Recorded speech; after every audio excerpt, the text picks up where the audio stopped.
Good evening and welcome here with the news on Times Now. I'm Padmaja Joshi. On the NewsHour Agenda, our top story as the war in Ukraine shows no signs of relenting.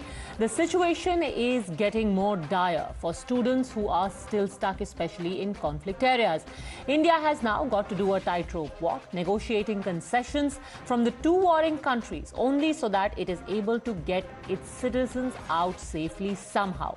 So far, 20,000 Indians have left Ukraine since the first advisory, and 10,344 have returned on special civilian flights. The worry, though, remains about the 2,000 civilians who remain in the conflict areas in eastern Ukraine, in Kharkiv, Sumy and Pisochin. For this, Russians say that they are ready to provide buses to bring Indians to the Russia-Ukraine border, but things are not as simple as that. So our highest attention is on this eastern area, particularly Kharkiv, more than even Kharkiv right now, actually in a place called Pisochin. As you know, people came out of there day before yesterday evening. I'm happy to share that we have managed to get some buses there because this is a place, a small village there. I think we managed to get 5 buses already. Yesterday, I think 2 buses left, taking them to Lviv. Today, 3 buses have left. I think they are trying to reach the Moldovan border. In fact, concerns about the safety of students became even sharper when another Indian student came into the crosshairs of violence in Ukraine. Shot at close quarters when he was on his way out of Kyiv in a taxi along with his friends. Harjot's account of the attack is scary. फंसा हुआ है ये incident पे कोई एक हरजोशी की बात नहीं है ऐसे बड़े हरजोत फंसे हुए हैं तभी मैं उस दिन से कंटिन्यूसली एम्बेसी से बात कर रहा हूँ कि सर आप प्रोवाइड करवाइए फैसिलिटी कुछ तो करवाइए आप लोग तो हमसे पहले जाके बैठ गए लवीव में. Now here is what we must understand.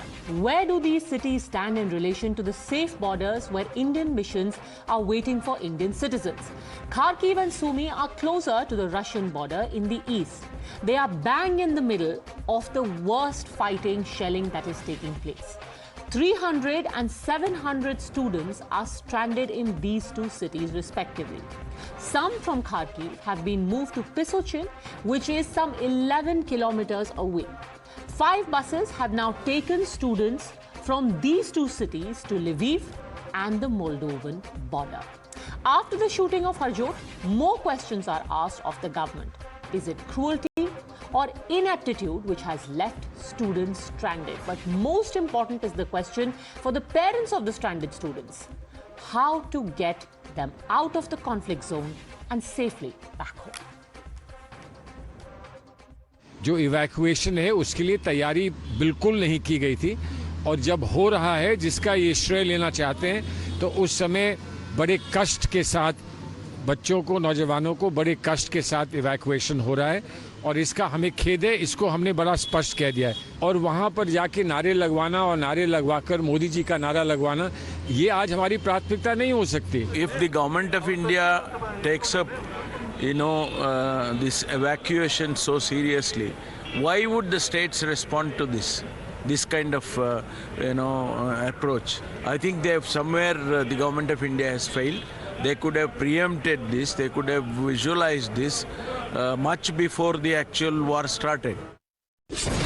You're watching the News Hour at 10, debate number 1 on Times Now, Super Prime Time. All right, joining us on the debate now, Aparajita Sarangi, MP and national spokesperson of the BJP, Sanjay Jha, suspended Congress leader, Professor Manojit Mandal, political analyst. My first question, though, is to Mr.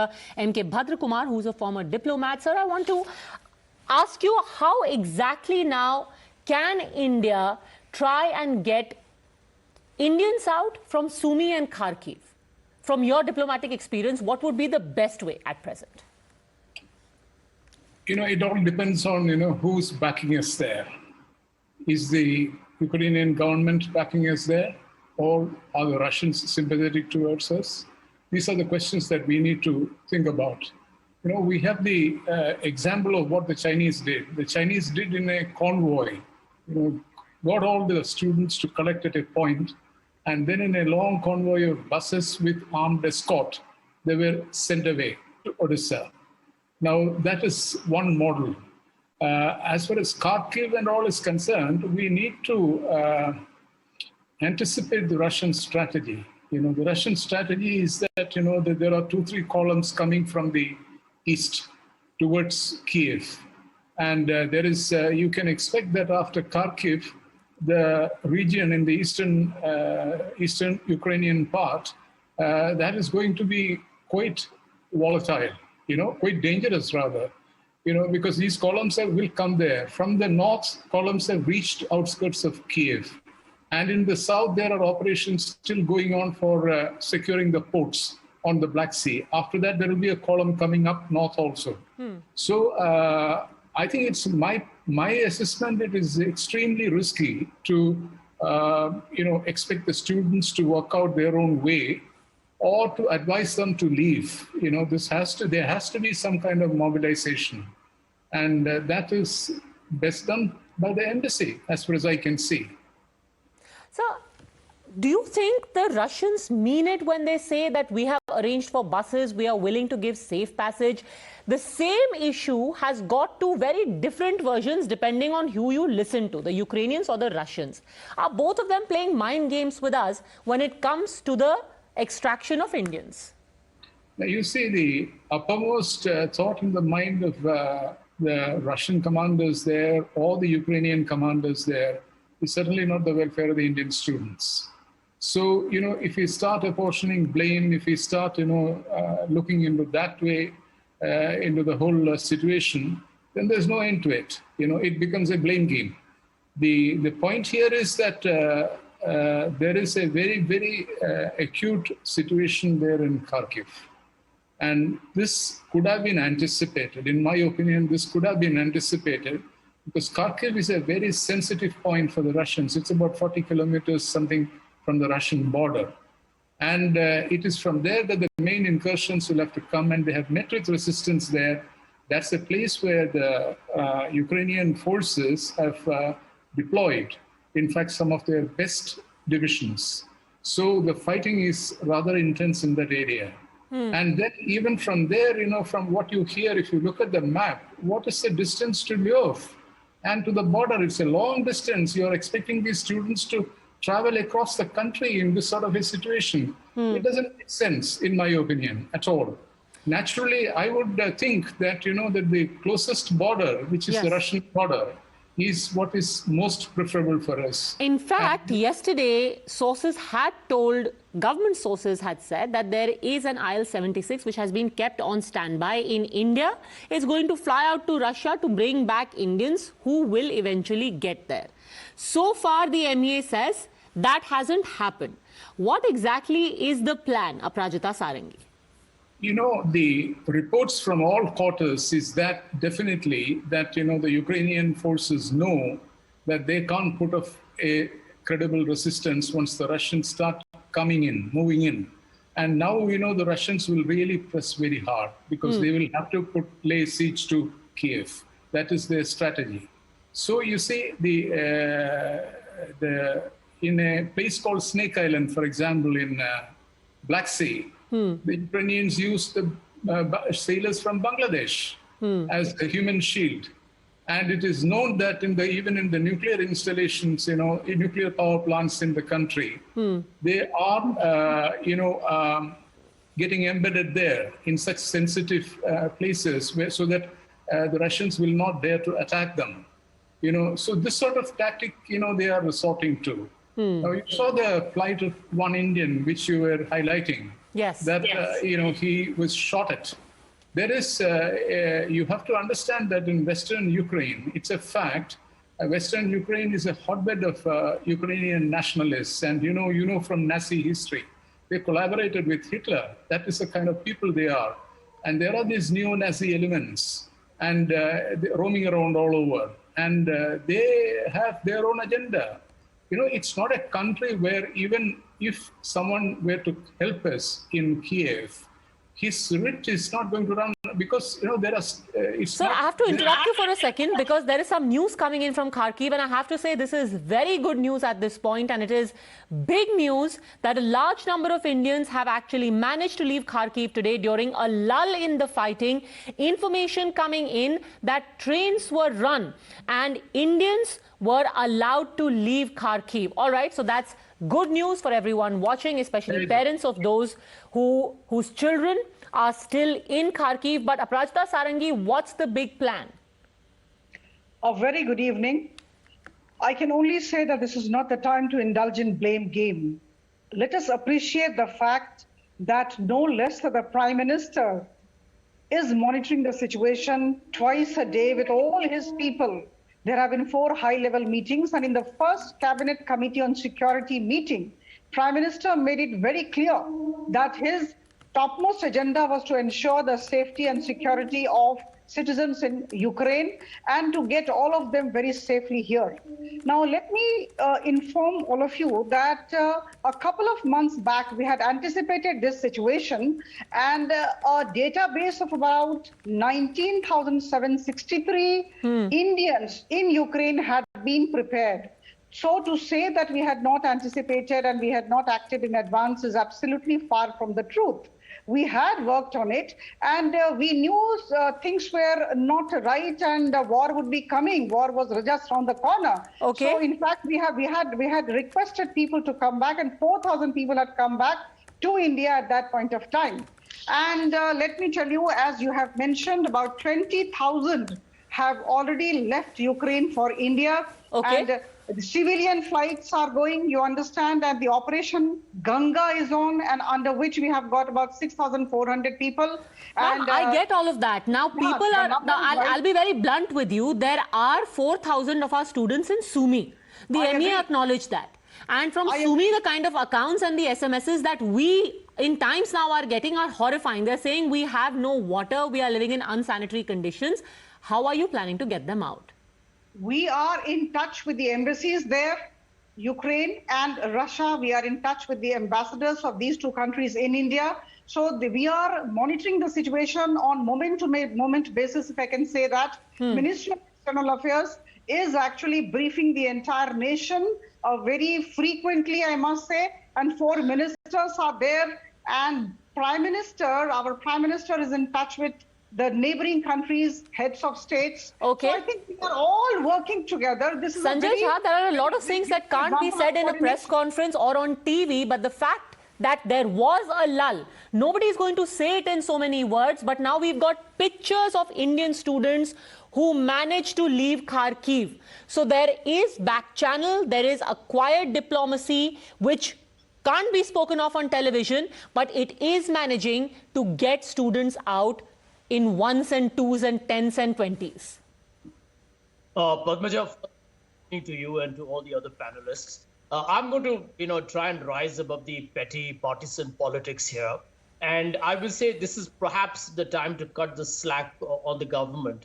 I agree with the gentleman who spoke a little earlier, who said there is every reason why, if the government was issuing advisories to the students, then it could have anticipated better in terms of the pressures and evacuation. Because don't forget it, although nobody knew when exactly will Russia attack Ukraine, it was also something that was seen as a fait accompli. So was the government prepared? It could have done a better job. I don't want to disagree with that. But I would also say that if today, it's nice to see General VK Singh, Jyotiraditya Scindia out there.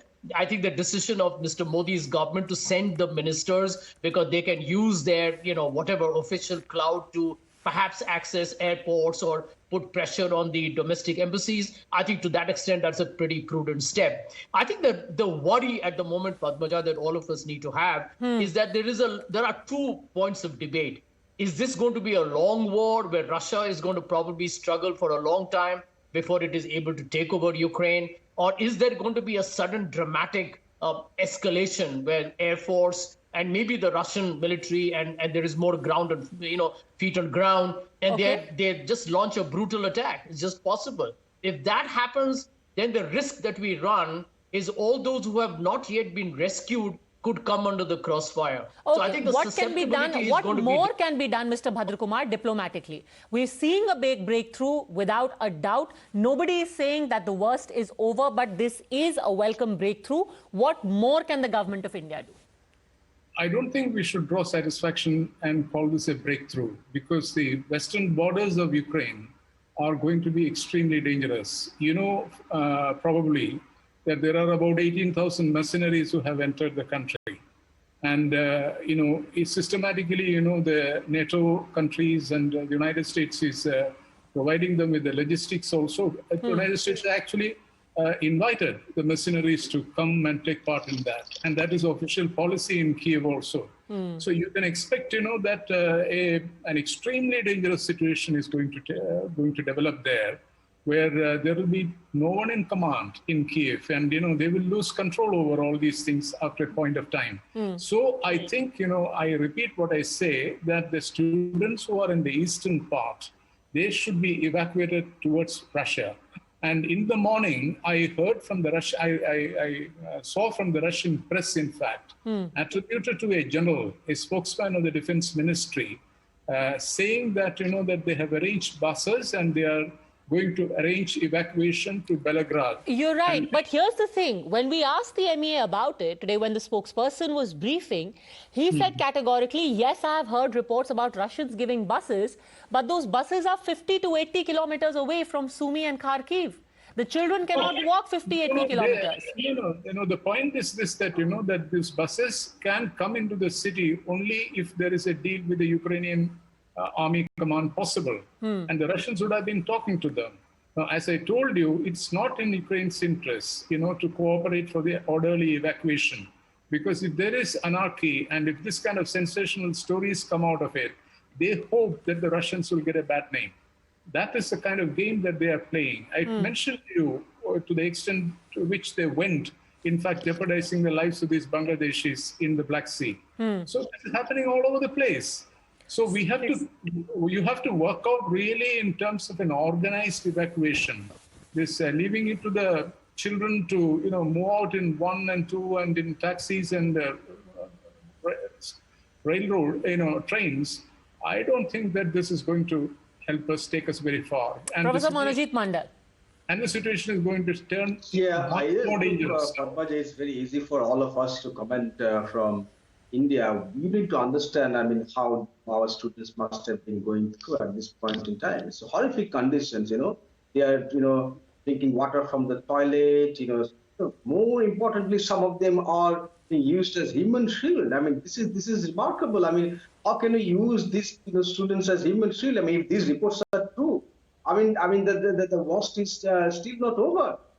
And I believe 5 days back, while I was in this show, I was talking about the return of the student, the government of India should have done this long time back. We have to say this. I mean, despite the fact that you don't really want to blame the government, but you have to say this. The government was, again, I think, completely caught off guard. You have to say this. This was anticipated. We knew the Ukraine and Russia's relationship for the last 5-6 years. They had this kind of trouble even before 2014. So we should have anticipated that long time back. I mean, look at how we are now acting at this point in time. You have still friendship with both the countries. Their ambassadors are still in India.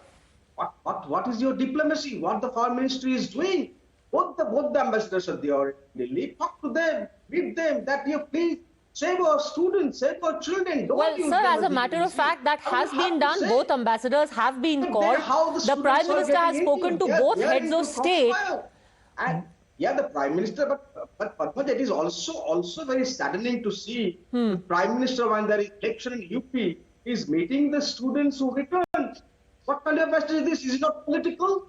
When we talk about them, we are making politics of this juncture, Mr. Mandal. This is not the Prime Minister meet the student. Not the time. This is not the time. What are you saying, madam? Why does your Prime Minister meet the students in the Ganges? Please give us your suggestions. Is it not politics? You are not doing politics. Give us your suggestions as to what we do. Madam, I just move the situation further. Why I want Prime Minister government is putting its best efforts. We are all working together in absolute coordination. This is not the time for petty politics, Mr. Mandal. Give me a suggestion. Then what do you want the government to do? You answer much more than what it's doing now. Prime Minister could have made them to alleviate the distress. Made them focus is on getting okay, one by one, please. The MP is asking you. You give a suggestion. I am asking very simple. Yes. Question. Why does the Prime Minister Benares from you? What? Is it not political? This is a political stunt. Plain, simple, blunt politics spread by the Prime Minister himself. Okay, so you have an objection to him meeting the returnees from Ukraine. You are blaming us for saying what we are saying, and if the Prime Minister does it deliberately... I am asking you, sir, because your voice was breaking up. I am trying to understand what you were saying because your voice was breaking up. You're saying that he should not have met the returnees. I am asking this very simple question, whether the Prime Minister is playing politics or not while he is meeting the students in Benares. Okay. Aparajita Sarangi. They have to go for election. Aparajita Sarangi. This is nothing but ridiculous. Prime Minister has gone to Benares, which is his constituency, which is going for election on 7th of March. And at the same time, I must say that Prime Minister is very much seized of the matter. He's monitoring the situation twice a day, if I can say so. And this entire team is working day in and day out. What's wrong in that? Everything is being taken care of. We are putting in our best efforts. We had the meeting, the consultative committee meeting with about 9 MPs belonging to the opposition parties, where Mr. Jaishankar put forth all these steps. And, let me tell you, I thank the Congress party. Mr. Tharoor and others actually appreciated the developments and the works being done by the central government. So I think this is a time not to indulge in petty politics. Let us all not indulge in blame game. Let's all help each other, and let's all see that our children, our citizens... It is actually very remarkable that yesterday in the meeting, everyone said we are standing united. Soon after, it has been said that those who are in Sumy are a sign of this government's cruelty/ineptitude. Ms. Mamata Banerjee has also questioned why was the government sleeping, etc. Why not? We have been questioning that. And Madam is eloquently speaking about the Prime Minister meeting them in Benares. If this is not politics, then what it is? Is it a very spontaneous kind of a meeting you are saying? This is a deliberate meeting and he's playing politics deliberately, knowing that there is election on 7th of March. Is it not a political stance? What are you talking about? Benares is part of talking India. about, madam? The Prime Minister did not meet them in Delhi like the other ministers on the aircraft. Meeting them in Benares, which is going to poll on 7th of March, and you are saying this is innocent, this is innocuous meeting. And if we say the fact, if we state the fact, it becomes politics. Okay. You can do this. Well, actually, 10,000 people have been rescued. He met about a dozen. You're saying that was for politics. Sanjay Jha also wants to join in. Yes. Yeah, Padmaja, one thing to Aparajita Ji, I think she's one of the more reasonable and I would say a very distinguished spokesperson for the BJP. That, Aparajita, the objection that I think what Manoj is saying, and I will partially agree with him, the Prime Minister meeting the students is not a problem. He's a politician as well. He will play his politics. But, yesterday he's making a statement that, the reason why the students are abroad is because historically India created medical seats, etc. was, I think, hitting below the belt. We all have very proud of the way this country is developed. I think we are a remarkable country. We are a young country. India has got extraordinary achievements. But I thought the Prime Minister was being rather petty there to score these very cheap points with the students. I think that was also brazenly unfair. Okay. But I want to say this to you. I think all political parties are backing your government at this point because this is a humanitarian tragedy. We don't want anybody else to die like the way, unfortunately, Naveen Shekharappa did. We have another Hartosh Singh today who's got hit by a bullet. And we have to pray for the safety of everyone till they're out. Okay, that's very commendable. Let's hope it stays that way. But I really have to bring in Mr. Bhadrakumar. At this point, who do we consider our friend? Because again, speaking about Harjot, he describes how they were non-combatants traveling in a car. They were stopped at a checkpoint and he was shot at close range. So in the next few days, who do we consider our friend between Ukraine and Russia? You see, it depends on where we are trying to do the evacuation. In the eastern side, I repeat, the best way, in fact, is to work through the Russians and get them out. Because it's a long way. They have to cut across the country to come to the western border. This is, I told you, this is just about 40 kilometers from the Russian border. So it certainly makes great sense to evacuate them through the Russian border. And the information which I saw in the Russian press in the morning was actually attributed to a major general, a spokesman of the defense ministry, and, quote unquote kind of statements. So obviously there was, some arrangements, that they were trying to work out. But the critical factor is the Ukrainian side has to cooperate. And if they do not cooperate, nothing can happen, as you can see, because these guys are all, in a different kind of mood at this point in time. They are desperately trying to defend the city, and the Russians are trying to, finish it off and move beyond to Kiev. So, that is the situation on the western side. Otherwise, you can try to see if you can evacuate these children towards the southern region. Because if you look at the Donbas area, they are, Russian areas. And they're almost completely normalized from what I see in the Russian press. The operations have been immensely successful. And the coastal belt and all that is totally under Russian control. They have crushed the opposition there. A lot of Ukrainian troops have surrendered there in that area. So another option is that, from that place, you can encourage an evacuation to the south and then take them out through Turkey or something like that. That is another alternative possible. So we'll have to look at it, in terms of the concentrations of students in different parts of Ukraine and work out the logistics accordingly. There is no set pattern possible on a national scale. That's how I look at it. Well, there are no easy answers because at the end of the day, remember, this is not an easy or a normal situation. We are talking about full-blown war between two countries and Indian citizens in the middle, literally in the middle of the fighting. Day-to-day diplomacy, walking a tightrope between Ukraine and Russia. One aim, to get all our citizens back. Let's be united in wishing that. Thanks very much, all gentlemen, and Aparajita Sarangi for having joined me. The reason why this is a huge concern especially is because of Sumy. For the last 7 days especially, repeated SOSs have come from this city where 700 thereabouts students, Indian citizens are holed up in bunkers across the city. Here is what they are going through.